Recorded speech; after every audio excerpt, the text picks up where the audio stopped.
જન્મના જાયતે શુદ્રઃ સંસ્કારાત દ્વિજ ઉચ્યતે. શાસ્ત્રકારો એમ કીધું કે જન્મે ત્યારે તો બધા શુદ્ર જ હોય છે, પણ એની અંદર જ્યારે સંસ્કાર પડે ને ત્યારે એને ખરો દ્વિજ કહેવાય.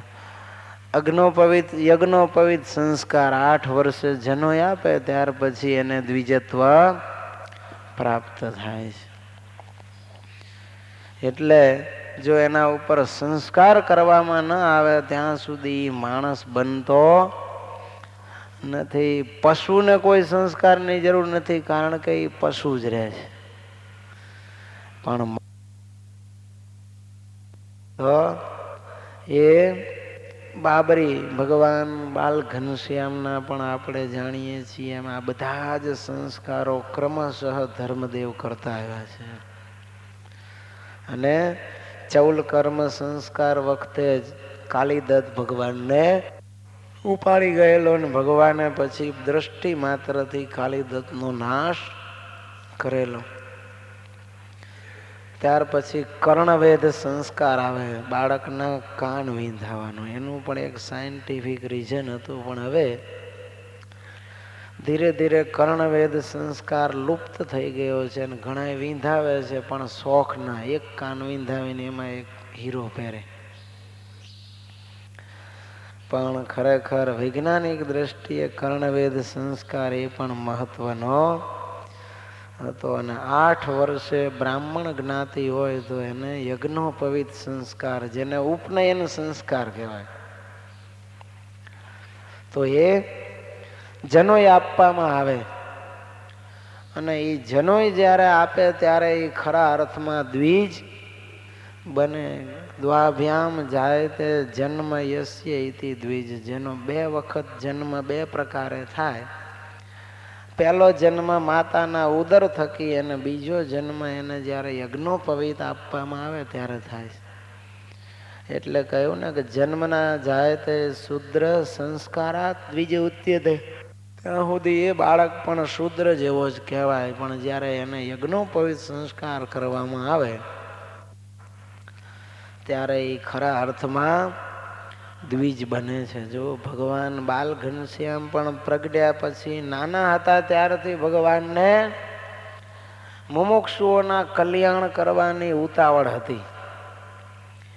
એક વખત તો મહારાજ પીપળા ઉપર ચડેલા અને વસરામ મામા નીકળ્યા.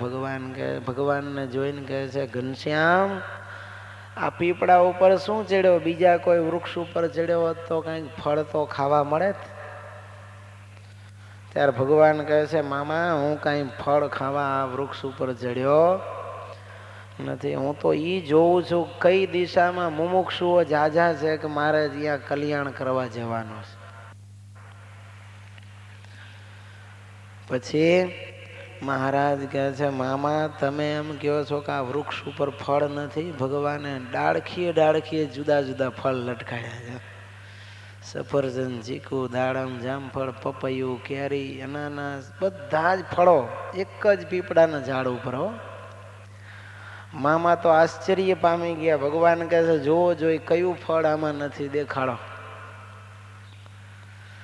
મામા કે ઘનશ્યામ થોડાક ફળ મને આપ. ભગવાને એમાંથી ફળો તોડીને મામાને ખવડાવ્યા.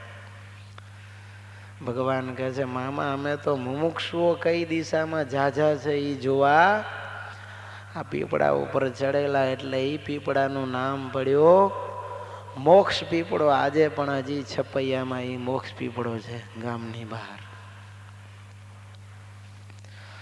તો ત્યારથી ભગવાનને મુમુક્ષુઓના કલ્યાણની ઉતાવળ હતી. જો છતાં પણ જનોય નહોતી લીધી એટલે ભગવાન ઘર છોડીને જાતા નહોતા. 8 વર્ષે જ્યારે અયોધ્યામાં ભગવાનને જનોય આપીને પછી બળવો દોડવાનો હોય. વિધિ પૂરો થાય એટલે ભગવાન ભાગ્યા. મનમાં નક્કી કર્યું કે હવે મારે રોકાવો નથી. બસ હવે તો એક ક્ષણનો પણ વિલંબ મારે નથી કરવો. હવે મુમુક્ષુઓના કલ્યાણ માટે મારે ભાગી છૂટવું છે. અને ભગવાન આગળ અને મામા પાછળ. હવે મામાની તો ઉંમર થયેલી હે ઘનશ્યામ ઉભા રહ્યો, હે ઘનશ્યામ ઉભા રહ્યો, પણ ઉભા રહે બીજા. આગળ મહારાજ ને પાછળ મામા. મામા તો આંફી ગયા. છેવટે મામાએ એમ કહ્યું કે હે ઘનશ્યામ, તમારા વિશે તમારા માતા પિતાને કેટલો અનહદ પ્રેમ છે. હે ભાણેજ, તમે જો ઘર છોડીને ચાલ્યા જાશો ને પાછા નહીં વળો તો તમારા મા બાપ છે ને એ તમારા વગર જીવશે નહીં. માટે કૃપા કરીને મા બાપ ઉપર દયા ખાઈને પણ તમે પાછા વળો. ત્યારે જ્યારે માતા પિતાનું નામ પડ્યું એટલે ભગવાનને પછી દયા આવી. જો એને એમ થયું ઘરે રે, પૂર્વે પણ મેં રામા અવતારમાં માતા પિતાની સેવા ન કરી. હું વનમાં ગયો અને પાછળથી પિતાજી દેહ મૂકી ગયા. કૃષ્ણ અવતારમાં પણ જન્મ્યો ત્યાંથી જેલમાંથી ગયો તે 11 વર્ષ સુધી તો હું માતા પિતાથી જુદો રહ્યો. પછી એ રાજા મહારાજાના ઉપદ્રવ, લડાઈ ઝઘડામાં જ એમને મેં સમય વિતાવ્યો એટલે માતા પિતાને ખૂબ સુખ આપી ન શક્યો. માટે આ વખતે તો માતા પિતા અને અંત સમયે પણ મેં દેહ છોડી દીધો અને માતા પિતા મારા વિરહમાં ઝૂરી અને પછી દેહ ત્યાગીને ધામમાં ગયા. માટે આ વખતે મારે માતા પિતાને દિવ્ય ગતિ આપીને પછી સત્સંગમાં જવું છે, મુમુક્ષુઓના કલ્યાણ કરવા જવું છે. એમ વિચારીને ભગવાન પછી પાછા વળ્યા. જો તો આ યજ્ઞોપવિત સંસ્કારની રાહ જોઈને ભગવાન ત્યાં સુધી ઘરમાં રહેલા. કારણ યજ્ઞોપવિત સંસ્કાર ન થાય ત્યાં સુધી એને બ્રાહ્મણ કહેવાય નહીં. માટે જનોઈ ન પહેરતા હોય એને બ્રાહ્મણ ક્યારેય ગણવા જ નહીં. તો એ પ્રમાણે ભગવાન કહે છે 8 વર્ષે યજ્ઞોપવિત સંસ્કાર કરવો અને પછી બ્રહ્મચર્ય આશ્રમમાં વર્તવું અને 8 વર્ષે વેદ અધ્યયન આરંભ કરવો એટલે વેદારંભ કહેવાય. કહેતા જનોઈ લીધા પછી ગુરુ ગૃહે અથવા તો ગુરુકુળમાં માણસ નિવાસ કરતો છોકરો અને 25 વર્ષ સુધી વેદાભ્યાસ વિદ્યાનું અધ્યયન કરે અને એ અધ્યયન પૂરું થયા પછી સમાવર્તન સંસ્કાર કરે. કહેતા ભણી અને પછી ઘરે પાછા આવે. તો આ પ્રમાણે પૂર્વે આ બધા જ સંસ્કારો ક્રમશઃ કરવામાં આવતા. ભગવાન શ્રી હરિ કહે છે ગર્ભાધાન પુંસવન સીમંત જાતકર્મ નામકરણ નિષ્ક્રમણ અન્નપ્રાશન ચૌલકર્મ કર્ણવેદ વ્રતાદેશ કહેતા જનોઈ આપવી, વેદારંભ ક્રિયાવિધિ કહેતા વેદાભ્યાસ, કેશાંત કહેતા વેદ અધ્યયન સમાપ્તિ પછી કેશવાપન સ્નાન કહેતા સમાવર્તન સંસ્કાર, ઉદ્વાહ એટલે લગ્ન સંસ્કાર, વિવાહાગ્નિ પરિગ્રહ, ત્રેતાગ્નિ સંગ્રહ, અગ્નિહોત્ર કર્મ. ત્રૈવર્ણિકોએ વેદ મંત્રોથી આ 16 સંસ્કાર કરવાના જાણવા. છેલ્લે જેને આપણે કહીએ અગ્નિ સંસ્કાર, તો એ પ્રમાણે 16 સંસ્કાર શાસ્ત્રોમાં કહેલા છે. વિવાહમાં ક્યારેય દહેજ ન લેવું, પણ કન્યાના પિતા પોતાની શક્તિ પ્રમાણે જે કાંઈ દહેજમાં આપે, કન્યાને કરિયાવરમાં જે આપે એ પ્રેમથી લેવું, પણ ક્યારેય દહેજની માગણી ન કરવી. એક વખત સરદાર વલ્લભભાઈ પટેલ ચરોતરના એક ગામમાં ગયેલા. પછી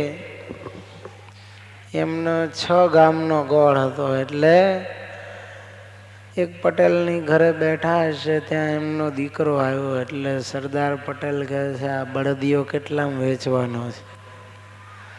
એટલે પટેલ કહે છે, તમે આ દીકરાને બળદિયો કેમ કહો છો? ત્યારે કે દહેજ લઈને તમે દીકરો વેચો છો એટલા માટે એમ કહું છું કે આ બળદિયો કેટલામાં વેચવાનો છે. તો સરદાર પટેલને પણ કોઈ દહેજ લે ને એ ગમતું નહીં હો. અને સ્વામિનારાયણ ભગવાને તો દહેજ પ્રથા નાબૂદ કરવાના ખૂબ પ્રયાસો કરેલા. કારણ આ દહેજ પ્રથાની પાછળ ઘણી વખત આત્મહત્યાઓ થતી હોય છે. અને બાળકીને દૂધ પીતી કરવાનો રિવાજ જે ઊભો થયો એ દહેજ પ્રથાનો દેન છે. એની દેન છે, એનું કારણ. દરબારોમાં શું હતું, દીકરીઓ જેને ત્યાં જન્મે ને એને ઘણું દહેજમાં આપવું પડે. એટલે જાજી દીકરીઓ વાળું ઘર હોય ને એ તો ભિખારી થઈ જાય. એકાદ દીકરી હોય તો એ જીવે ત્યાં સુધી એને અમુક અમુક વસ્તુઓ પૂરી પાડવી પડે. હવે માવતરને સુખ સંપત્તિ હોય નહીં અને દીકરીઓ ઉપર દીકરીઓ જન્મે એટલે પછી એ દીકરીઓને દહેજમાં આપવા માટે પૈસા ન હોય એટલે નાનપણથી જન્મે ત્યારથી જ દૂધ પીતી કરે. એક તબાકડાની અંદર દૂધ લઈને અંદર મોઢું બુડાડી રાખે જો દૂધની અંદર. પછી કે બાને દૂધ પીતા કર્યા. દીકરી હોય ને બા કે ફૂલી બા, અદી બા, આપણે જો એવી રીતે નામ કહીએ છીએ ને, મોટી બા, નાની બા.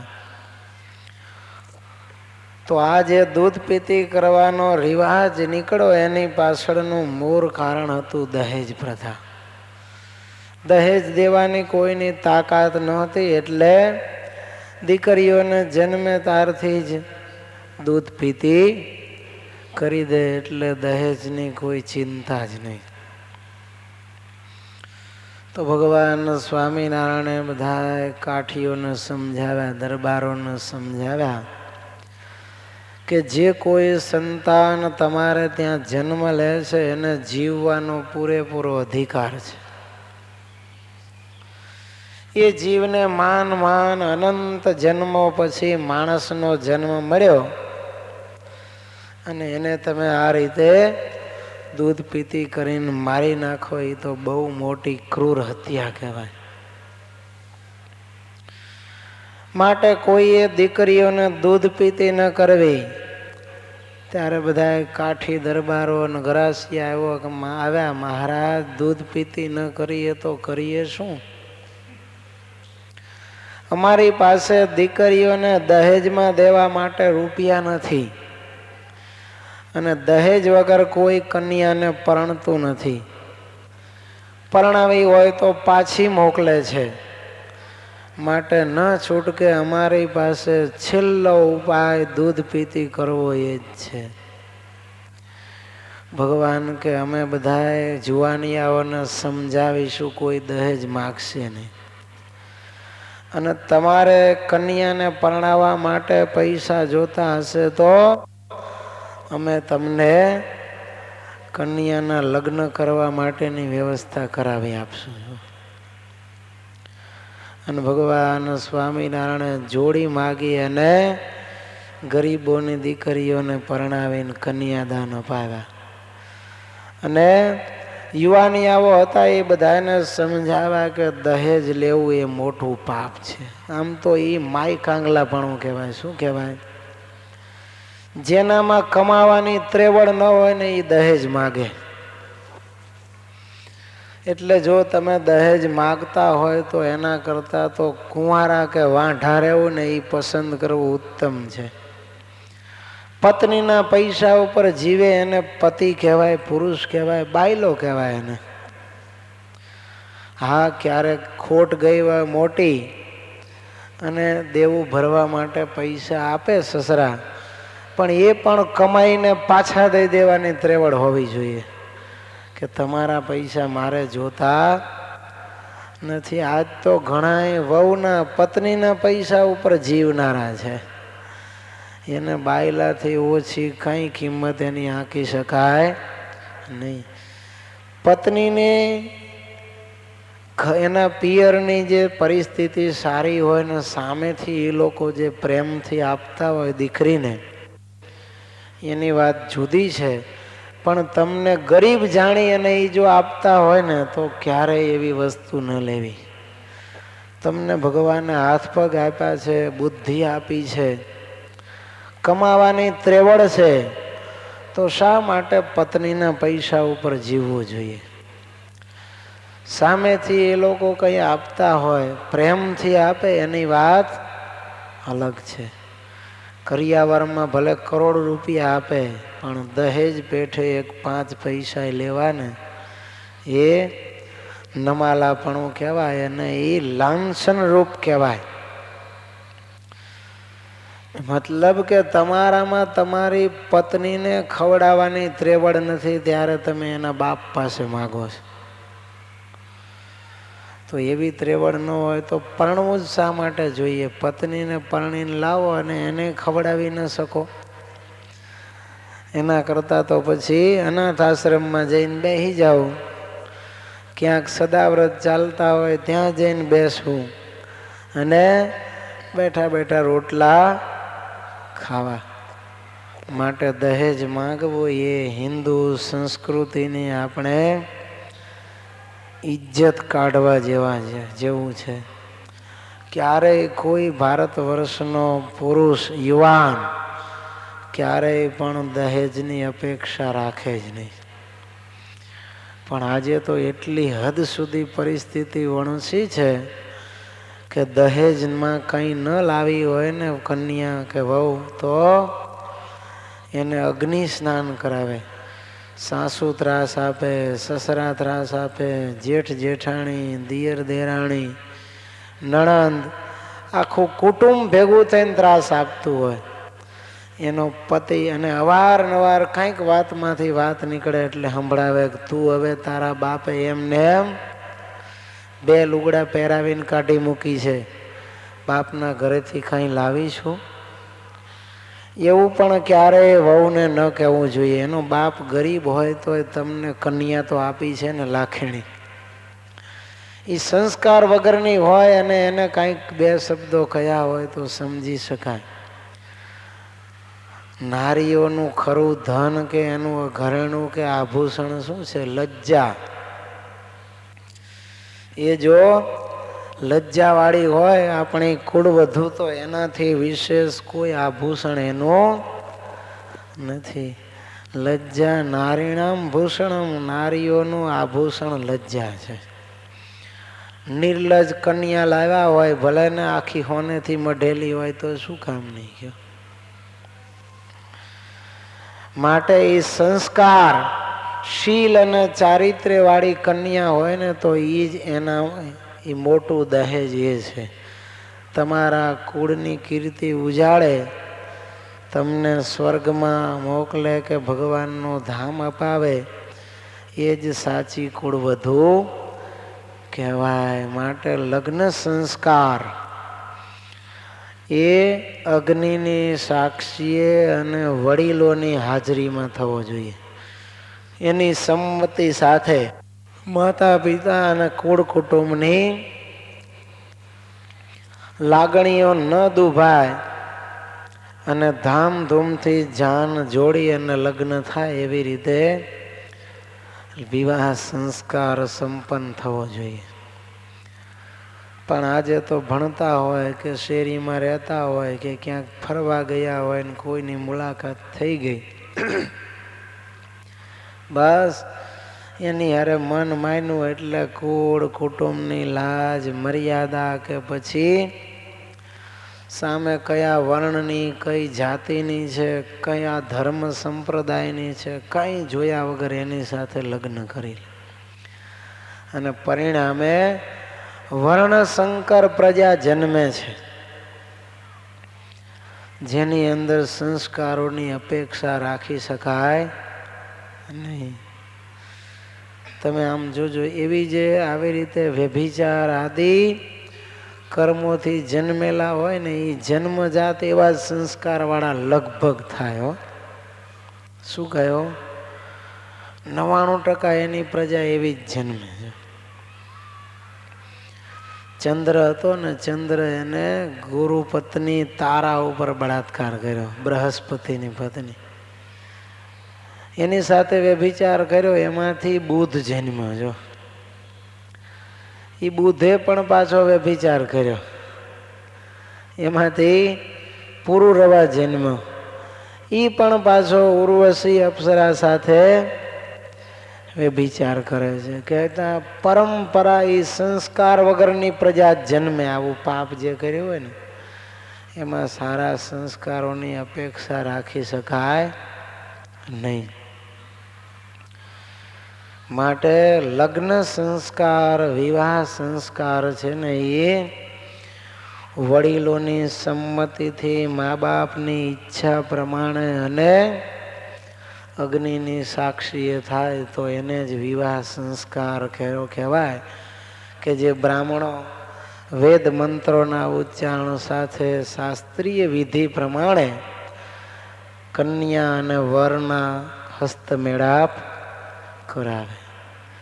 પણ આજે હવે દિવસે દિવસે બ્રાહ્મણોમાંથી પણ આ વિધિ વિધાન કર્મકાંડની બધી જે કાંઈ પ્રવૃત્તિ ઘટતી જાય છે.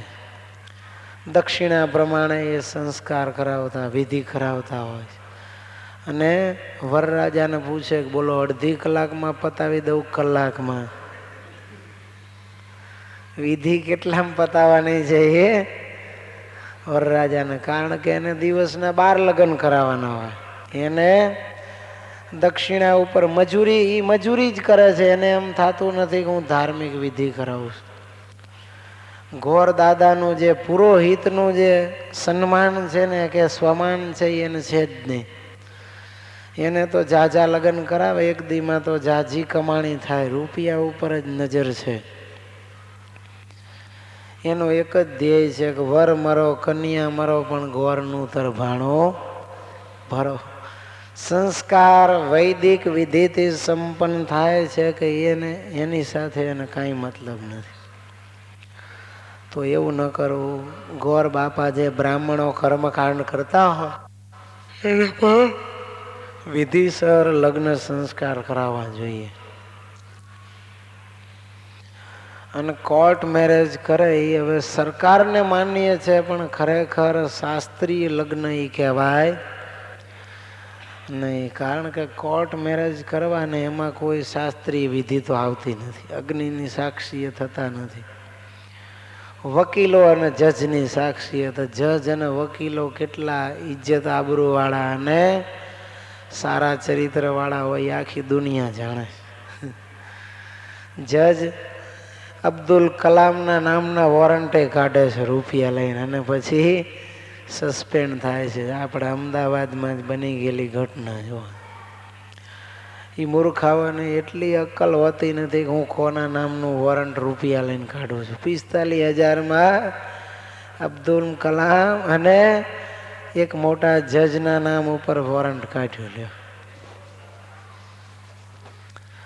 હવે જે રૂપિયા લઈને ન્યાય તોડતા હોય એવા પાપી લોકો પાસે તમે એની સાક્ષીએ લગ્ન કરો. એ લગ્ન શું ભગવાન કે સંપ્રદાય કે ધર્મને માન્ય હોય?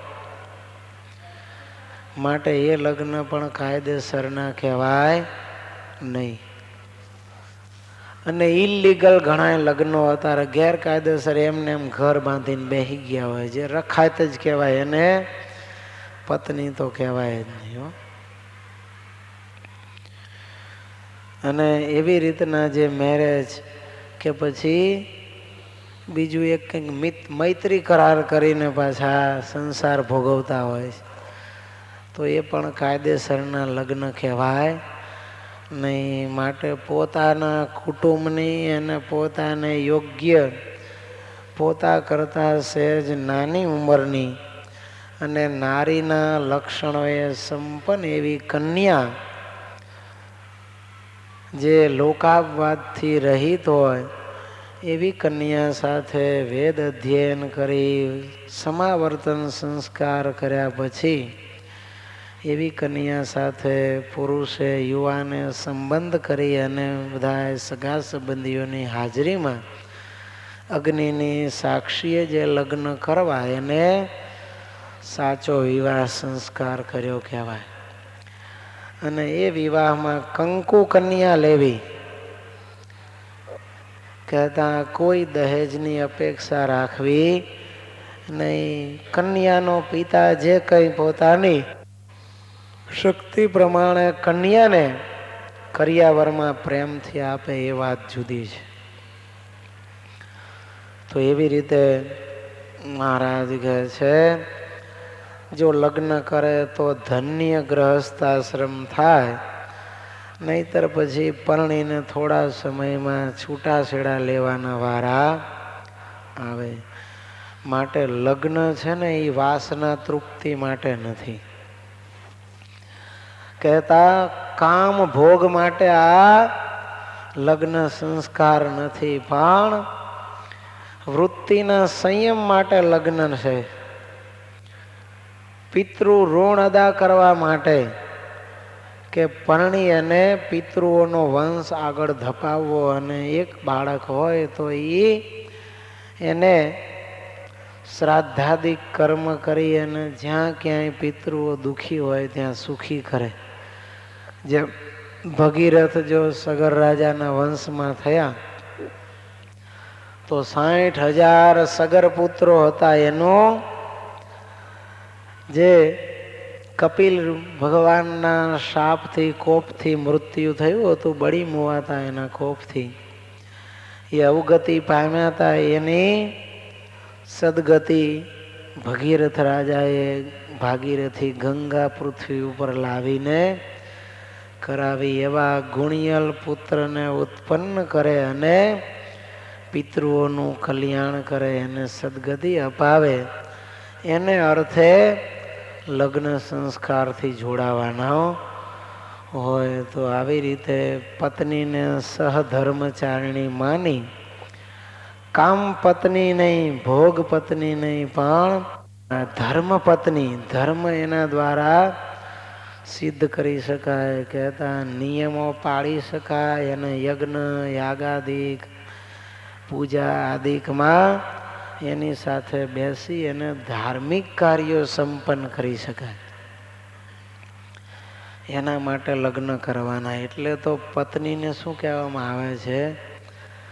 ધર્મ પત્ની કહેવાય. જો કામ પત્ની કોઈ કહેતા નથી. એટલે લગ્ન સંસ્કાર છે એ બંને જણા ધર્મ પાળી ભગવાનની ભક્તિ કરી અને પિતૃઋણ પૂર્ણ કરી, કહેતા એક સંતાન પુત્રની ઉત્પત્તિ કરી મોક્ષ મેળવવા માટે છે એમ જાણો.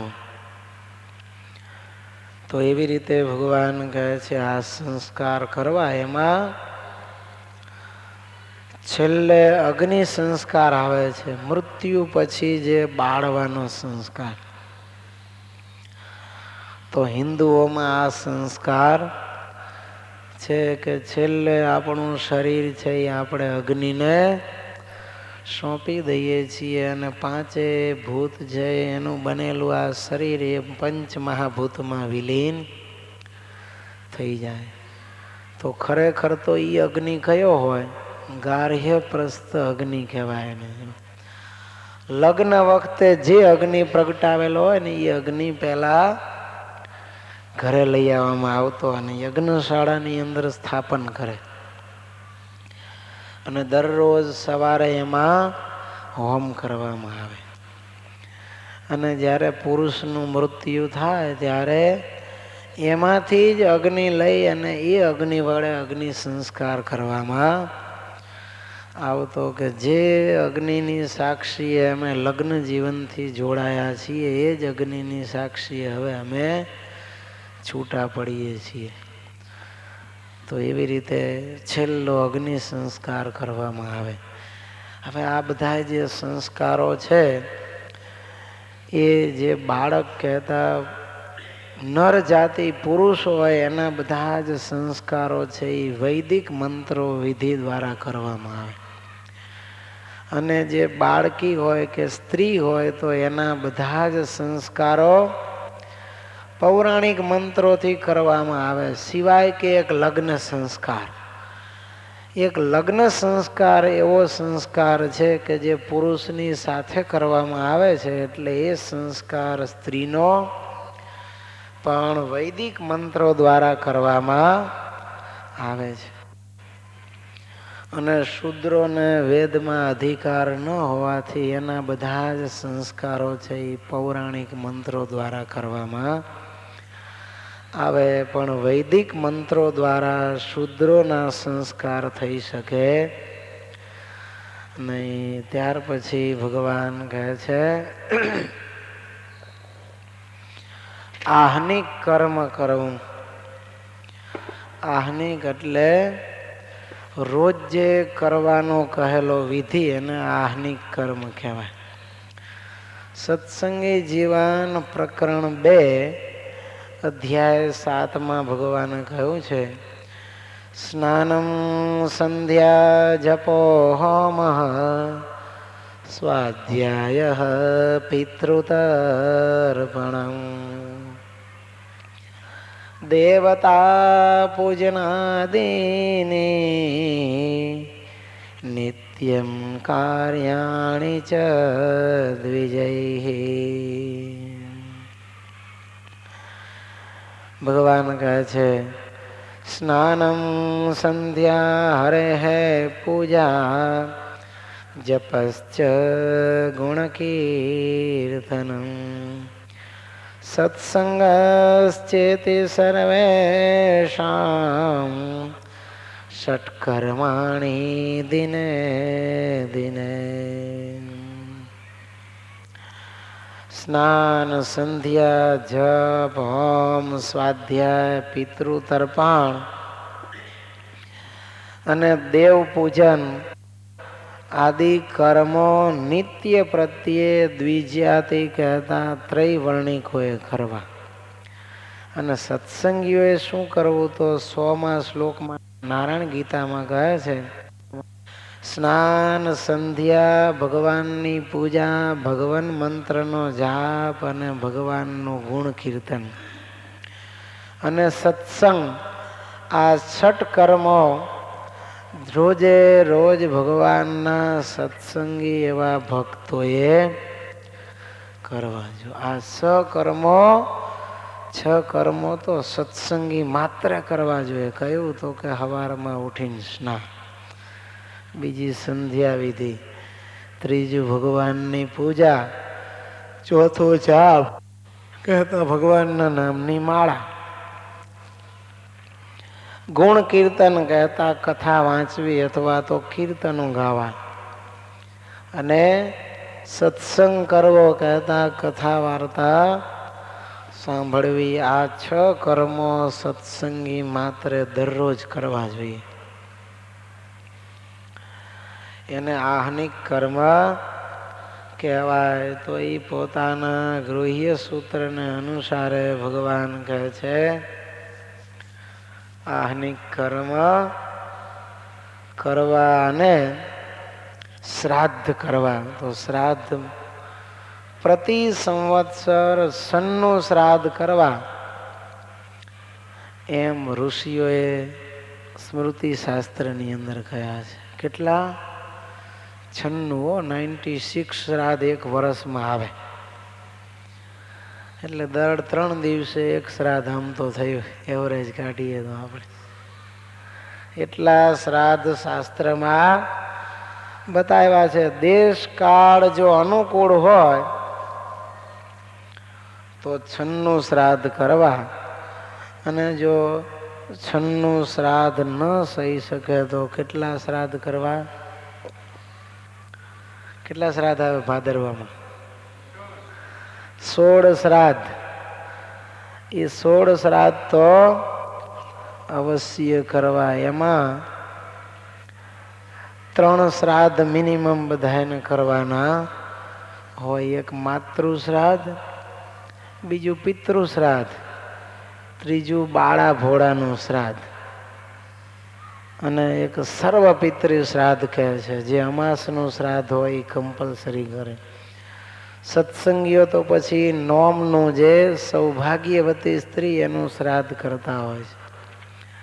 જે પતિ જીવતો હોય અને પત્નીનું મૃત્યુ થાય નારીનું, એને સૌભાગ્યવતીનું શ્રાદ્ધ કહેવાય. તો એ નોમને દિવસે હોય. ભક્તિ માતાનું પણ એટલા માટે આપણે નોમને દિવસે શ્રાદ્ધ કરીએ છીએ. દસમને દિવસે મહારાજ ધામમાં ગયા હતા, એટલે દસમનું શ્રાદ્ધ પણ સત્સંગીઓ કરતા હોય. જો કે ભગવાનને કંઈ શ્રાદ્ધ હોય નહીં, પણ ભક્તોની એવી ભાવના છે કે મહારાજ એ અમારા દાદા છે, એટલે અમારે એમનું શ્રાદ્ધ કરવું છે. તો એ મહારાજ દાદા અને ભક્તિ માતા પણ અમારા પૂર્વના દાદી છે એમ માનીને એનું શ્રાદ્ધ બધા નોમનું કરતા હોય. તો સર્વ પિતૃ શ્રાદ્ધ પણ અવશ્ય કરવું જોઈએ. ઘણા તો રોજે રોજ ડેઈલી થોડીક ખીર કરી અને શ્રાદ્ધ કરતા હોય. જો તો શ્રાદ્ધમાં મુખ્યત્વે શું ધરાવવું? ખીર, કહેતા દૂધ પાક, અથવા તો ખીર જો ઉકાળીને દૂધને ઘાટું કરીને એમાં ભાત નાખ્યા હોય તો એને દૂધ પાક કહે, અને આછા દૂધમાં જો ભાત નાખ્યા હોય તો એને ખીર કહેવામાં આવે. તો એ ખીર અથવા તો પાયસ એટલે દૂધ પાક. શ્રાદ્ધમાં એ ખાસ પિતૃઓને અર્પણ કરવો જોઈએ.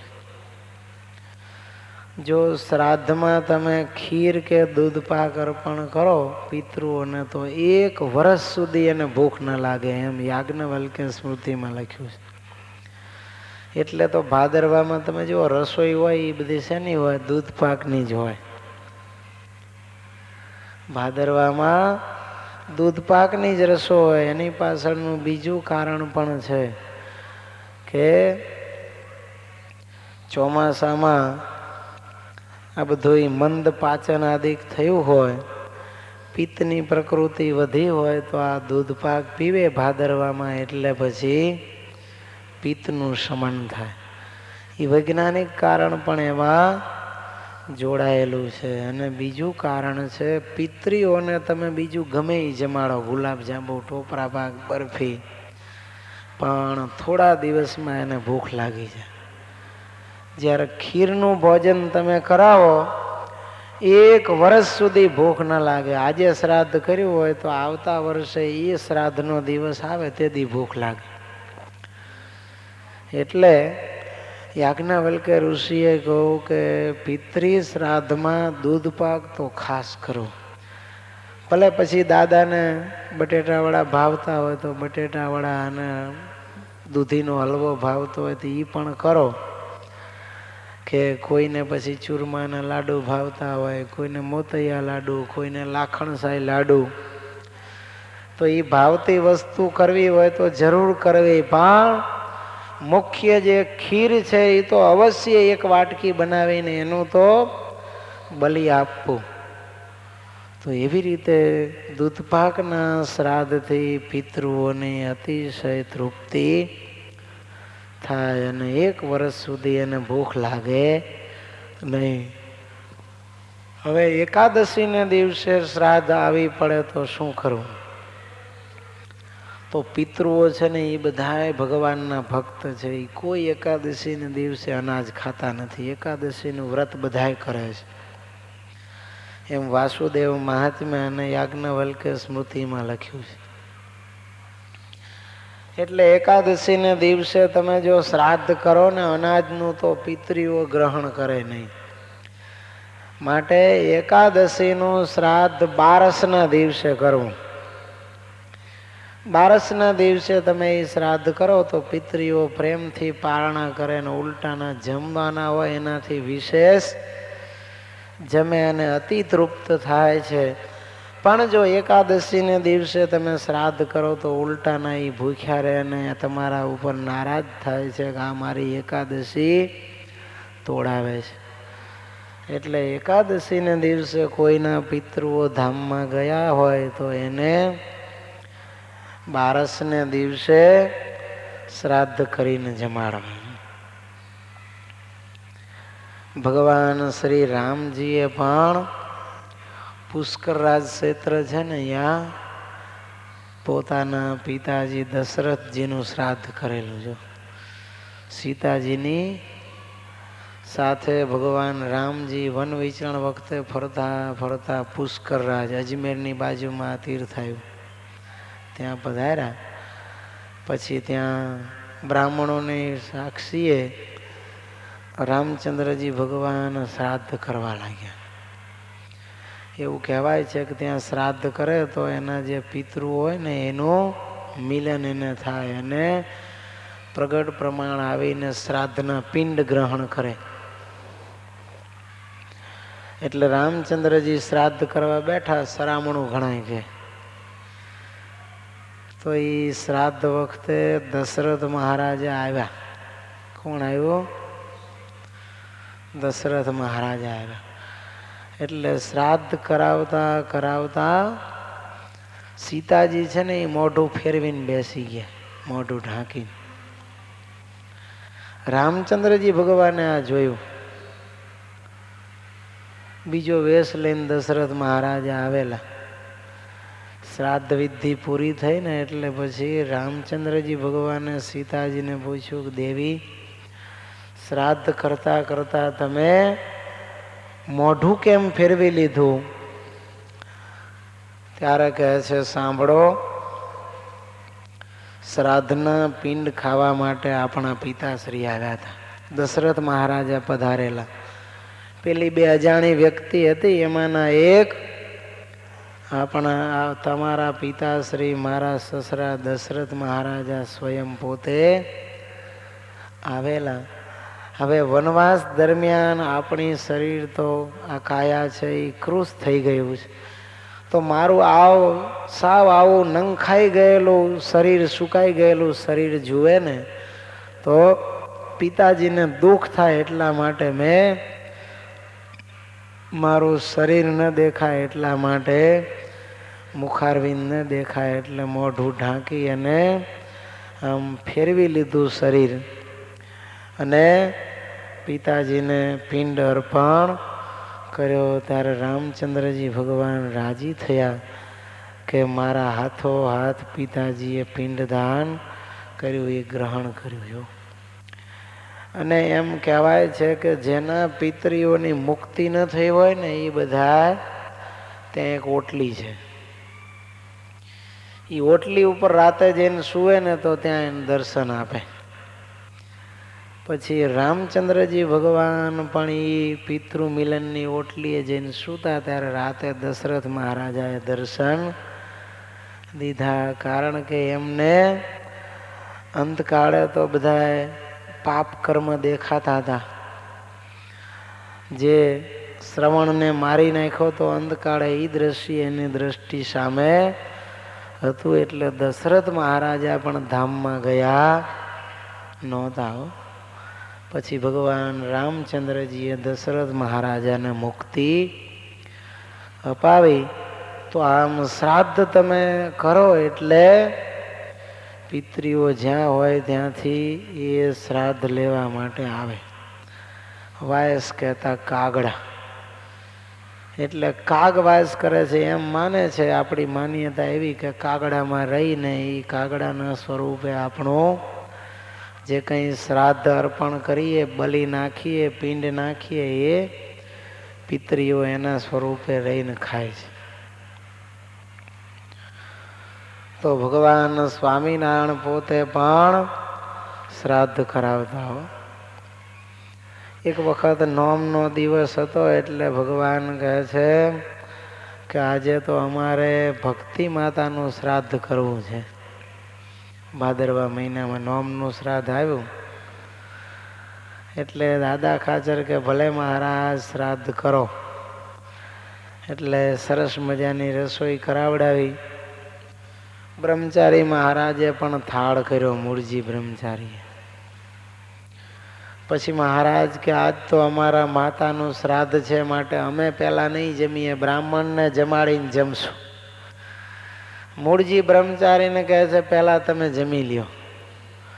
મૂળજી બ્રહ્મચારી કે નહીં મહારાજ, હું તો તમારો સેવક છું, માટે તમને જમાડ્યા પહેલા મારાથી જમાય નહીં. ભગવાન જીદે ચડ્યા કે બ્રાહ્મણને જમાડ્યા વગર હું નહીં જમું. બ્રહ્મચારી કે ભગવાનને જમાડ્યા વગર હું ન જમું.